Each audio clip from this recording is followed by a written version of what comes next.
साथ है देश के पूर्व उपराष्ट्रपति हामिद अंसारी साहब, जो लगातार अपनी किताब डेयर आई क्वेश्चन के लिखने के बाद से सुर्खियों में है।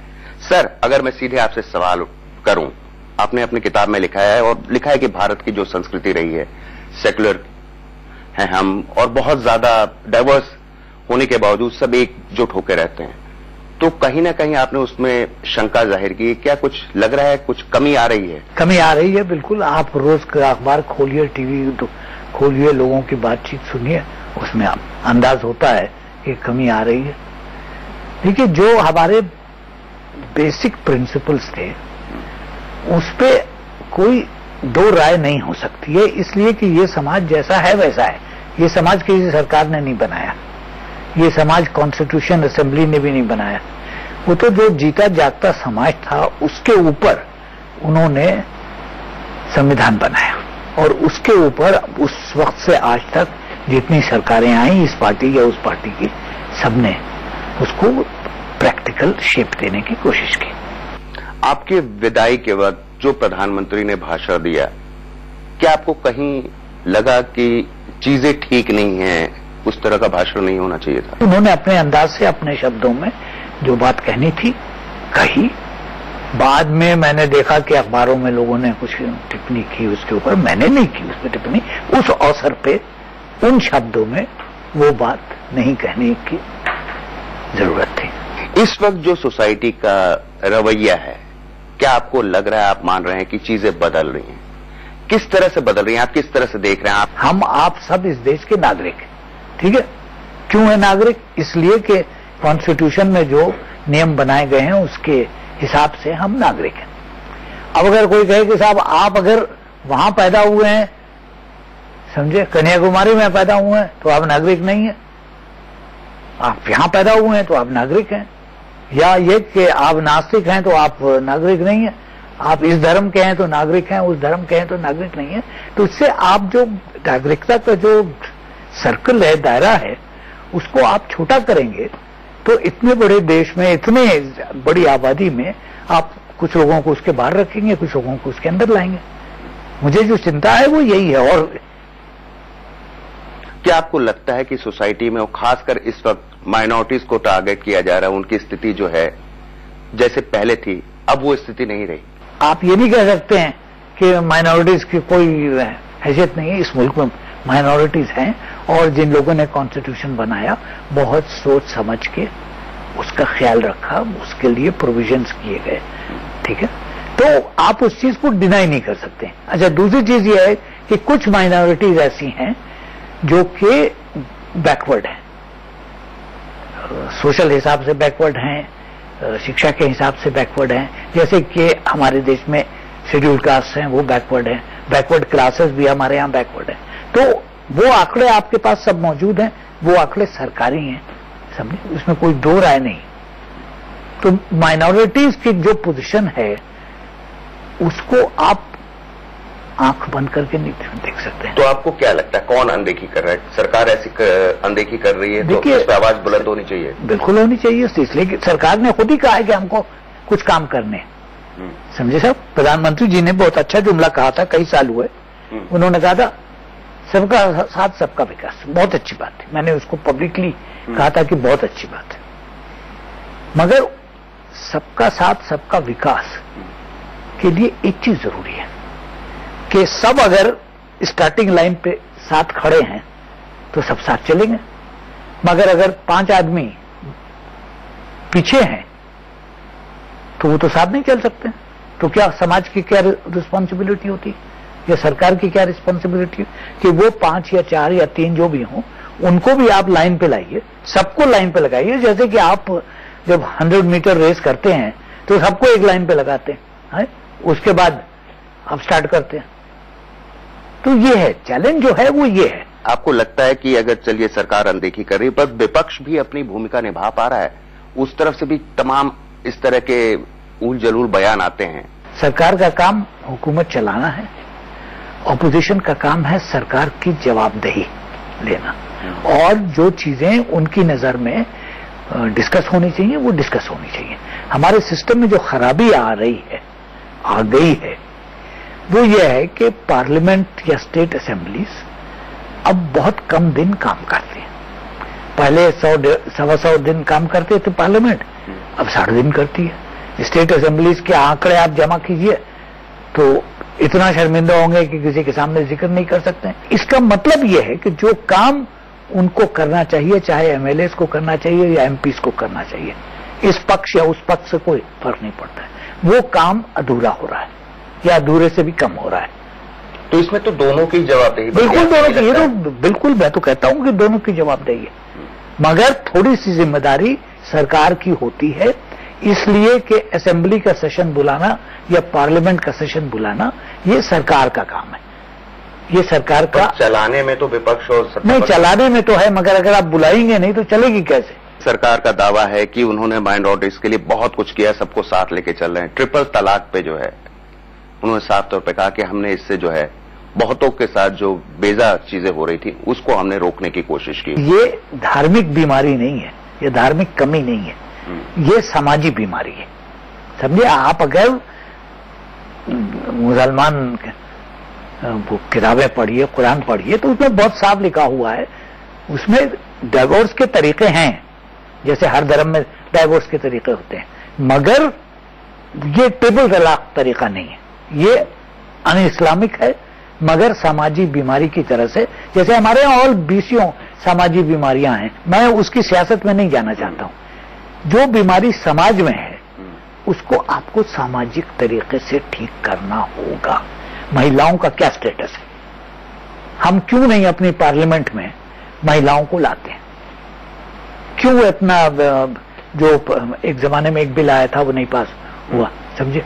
लोकसभा, राज्यसभा में पास हो गया, लोकसभा में नहीं पास हुआ। उस वक्त की सरकार और उसके बाद की सरकार उसको दोबारा नहीं लाई। क्यों नहीं लाई? उस वक्त भी एक पॉलिटिकल एजेंडा था, याद हो, राज्यसभा में आपने किस तरह से पास करवाया था, हम सब लोगों ने देखा, पर लोकसभा में नहीं वो हो पाया। तो उस सरकार का भी एक पॉलिटिकल एजेंडा था, इस सरकार का भी एजेंडा ही कह सकते। दोनों सरकारों के सामने जो मुसीबत थी, जो उनकी सोचने की वो थी, समाज नहीं तैयार था। तो ये सवाल आपके सब समाज की जो कमियां हैं वो इस तरह से उभर के सामने आ रही हैं और आती रहेंगी। तो आपको लगता नहीं कि इस सरकार में भी पॉसिबल है कि? अभी तक तो नहीं किया उन्होंने, भाई मुझे नहीं मालूम उनका एजेंडा क्या है, मगर अब तक तो नहीं किया है, 4 साल हो गए। एक और चीज देखने को मिली, जिन्ना प्रकरण जो हुआ, बहुत ज्यादा कंट्रोवर्सी हुई। आप खुद एमयू के वाइस चांसलर रह चुके हैं, आपको क्या लगता है कि इतना ज्यादा कंट्रोवर्सी की जरूरत थी, या आप खुद का व्यू क्या है? उनका एक नियम है कि वो बड़े लोगों को बुलाते हैं। सबसे पहले बड़े लोगों में कौन आया था? महात्मा गांधी 1920 में, समझे? उसके बाद बराबर लोग आते रहे हैं, तमाम प्रधानमंत्री गए हैं और लोग गए हैं। उनके जो प्रैक्टिस है वो ये है कि जिसको वो ऑनररी मेंबरशिप देते हैं तो उसकी तस्वीर लगा देते हैं। मिस्टर जिन्ना भी आए थे 1938 में, उन्होंने भी भाषण दिया था, वहां पे उनकी तस्वीर लगा दी थी। तो सवाल यह है कि आप अगर तस्वीरें उतारना शुरू करेंगे, फिर आप दीवारें तोड़ना शुरू करेंगे। भाई यूनिवर्सिटी में 10 जगह तो और पत्थर लगे हुए हैं, फलाने कहा, फलाने कहा, फलाने कहा है। कलकत्ते में इतना बड़ा विक्टोरिया मेमोरियल है, किसकी याद में है? किसी हिंदुस्तानी की याद में तो नहीं, वो तो हमारे ऊपर राज करती थी। तो आप ये कितनी चीजें उतारेंगे? यहाँ दिल्ली में आपको कितनी चीजें तोड़नी पड़ेंगी। तो आप इस फेवर में है कि जिन्ना की वहां तस्वीर लगी है? वो हाई कोर्ट में भी लगी हुई है और जगह भी लगी हुई है। ये सब देखिए, मैं आपको बताऊं, वो किसी का अपना एजेंडा था जो इलेक्शन की सोच रहे थे। अब मैं नाम नहीं लूंगा, आप भी जानते हैं, मैं भी जानता हूं, समझे आप? उन्होंने बलवा किया और मेरे कंधे पे रख के बंदूक चलाने की कोशिश की। पुलिस ने भी माना कि हाँ गलती हुई, छोड़िए। एक और चीज देखने की बात आई कि आपने शरिया कानून की जो है उसकी भी आपने तारीफ की, आपने कहा कि ऐसा होना चाहिए। सच्चाई क्या है कि आप क्या चाहते हैं? देखिए, सच्चाई ये है कि इस देश में हर धर्म में एक एडवाइजरी बॉडी होती है। सिखों में भी है, क्रिश्चियन में भी है। ये शब्द कोर्ट जो इस्तेमाल हुआ है ये बिल्कुल गलत है, इसलिए कि कोर्ट तो जजमेंट देता है। जब कोर्ट का जजमेंट होता है, चाहे मैजिस्ट्रेट के कोर्ट का हो या हाई कोर्ट का हो, तो वो तो फिर वो लागू होता है। तो ये लागू नहीं होता है, ये एडवाइजरी है। तो आप अदालत के रूप में नहीं, एक एडवाइजरी के रूप में, एडवाइजरी बॉडी है, आज से नहीं है, 20 सालों से। बिहार में आप जाके पूछिए, वहां एक बॉडी है, बहुत मशहूर बॉडी है, कि उन्होंने क्या काम किया है। तो आप उसके फेवर में है ना कि वो तो अदालत बनाने वो एक चलती हुई चीज है, वो नई चीज इजाद नहीं हो रही है, वो है हर जगह। अब किसी को लगा कि वो उसको अखबार में हेडलाइन चाहिए का मैं ये बनाऊंगा, तो वो बनाने की बात नहीं है, वो तो है अपनी जगह पे, वो चल रही है। क्रिमिनल लॉ नहीं है, कोई हिंदू क्रिमिनल लॉ नहीं है, कोई मुस्लिम क्रिमिनल लॉ नहीं है। क्रिमिनल लॉ देश का एक है।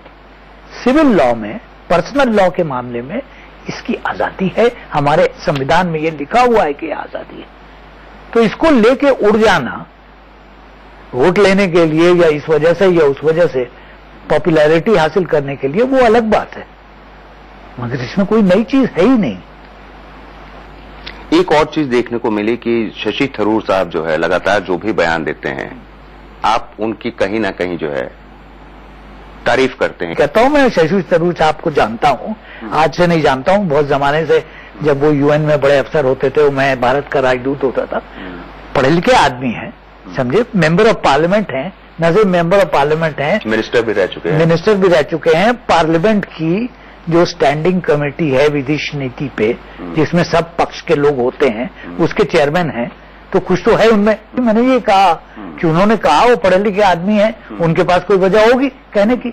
हिंदू पाकिस्तान बनता जा रहा है अगर 2019 में फिर से अगर बीजेपी सरकार। देखिए, राजनेता जो होते हैं वो शब्दों से खेलते हैं, तो उन्होंने शब्दों का इस्तेमाल किया। वो बेवकूफ आदमी नहीं है, ये मैं जानता हूं। अगर उन्होंने शब्दों का इस्तेमाल किया तो किसी वजह से किया होगा। मॉब लिंचिंग और ये सारी चीजें इतनी बढ़ती जा रही हैं कि सरकार को भी इस पे कानून बनाने के बारे में विचार किया जा रहा है। सोशल मीडिया पे कहीं ना कहीं कंट्रोल करने की कोशिश सरकार की तरफ कह रही है कि हम कर रहे हैं, क्योंकि ये सब चीजें बढ़ती जा रही हैं। कानून के खिलाफ जो चीज हो रही है, वो उसका मतलब यह है कि कहीं न कहीं समाज में कानून जो है वो काम नहीं कर रहा है जो करना चाहिए, बस। और क्या है, कानून, किसी नागरिक को ये हक नहीं है कि वो कानून अपने हाथ में ले ले। तो सोशल मीडिया जो इतना बढ़ता जा रहा है, आपको लगता है कि उस पर जिस तरह सरकार करे कि हमें, हमारा कंट्रोल उस पर नहीं है डायरेक्ट, पर हम करने की कोशिश कर रहे हैं, क्योंकि उसी वजह से सारी अफवाहें फैलती हैं और लोग जो है इस तरह से हिंसक हो जा रहे हैं। देखिए, अपने समाज में, आपके परिवार में, मेरे परिवार में, अगर बच्चा स्कूल से आता है, समझे, और कोई ऐसे शब्द बोलता है गाली गलौज के, तो माँ या बाप उसको ठीक करते हैं कि नहीं करते? सोशल मीडिया जो है ये इस तरह की चीज हो गई। आपको लगता नहीं कि आपको भी सोशल मीडिया पे आना चाहिए? मैं बिल्कुल नहीं हूँ। आएंगे भविष्य? बिल्कुल नहीं आऊंगा, बिल्कुल नहीं आऊंगा। मैं बहुत खुश हूँ जो मैं कहता हूँ कि मैं 20th सेंचुरी में हूँ, मैं 21st सेंचुरी में नहीं आना चाहता हूँ। ये सब बीमारियां हैं, लोग हर वक्त बैठे हुए।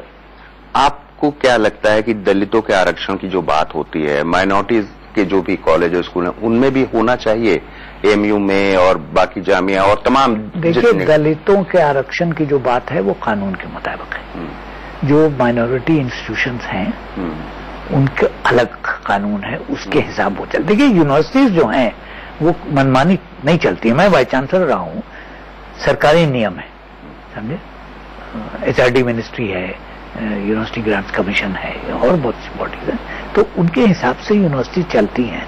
ये किसी वाइस चांसलर को हक नहीं होता है कि वो मनमानी एडमिशन पॉलिसी बदल दे, ये नहीं होता है। इस वक्त जो है ये सवाल उठाया गया है, किसी ने भी उठाया है, उसको इतना तो मालूम होना चाहिए कि ये मामला सुप्रीम कोर्ट में है, तो जो चीज सुप्रीम कोर्ट में है थोड़ा सा सब्र कीजिए, सुप्रीम कोर्ट का फैसला आने दीजिए।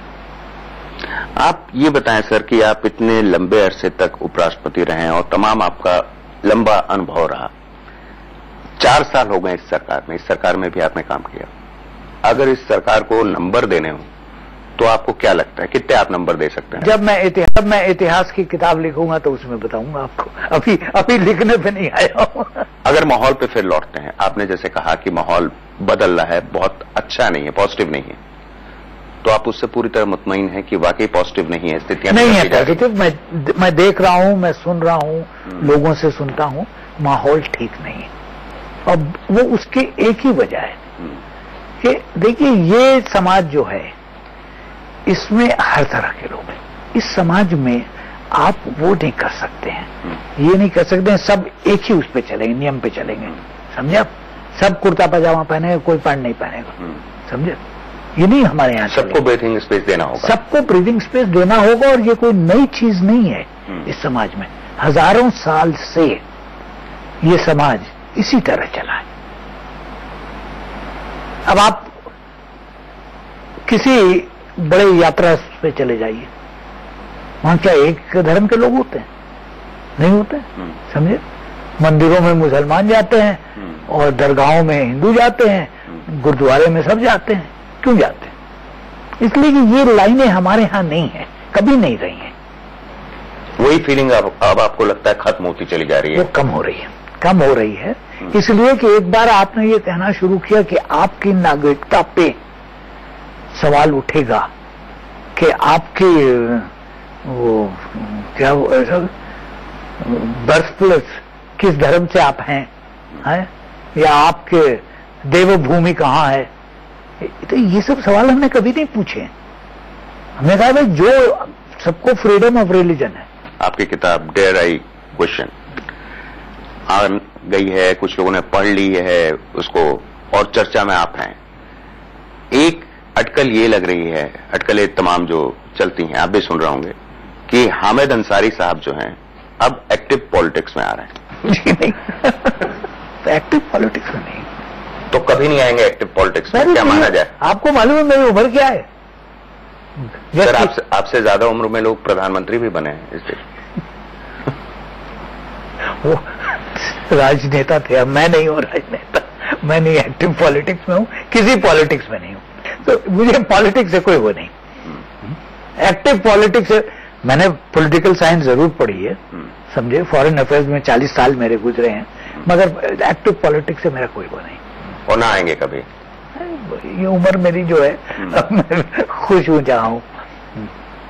तो ये थे पूर्व उपराष्ट्रपति हामिद अंसारी साहब, जिन्होंने अपनी किताब में तमाम मुद्दों पर और खासकर जो भारत की संस्कृति रही है उस पर अपनी चिंता जाहिर की है कि किस तरह से जो हमारी सेकुलर फिलॉसफी थी उस पर कहीं ना कहीं अब जो है कमी आ रही है। साथ ही जो अटकलें लग रही थी कि शायद एक्टिव पॉलिटिक्स में आ जाएंगे क्योंकि तमाम वजहों से सुर्खियों में रहते हैं, उस पर उन्होंने साफ कहा कि वो कभी भी एक्टिव पॉलिटिक्स में अब नहीं आएंगे।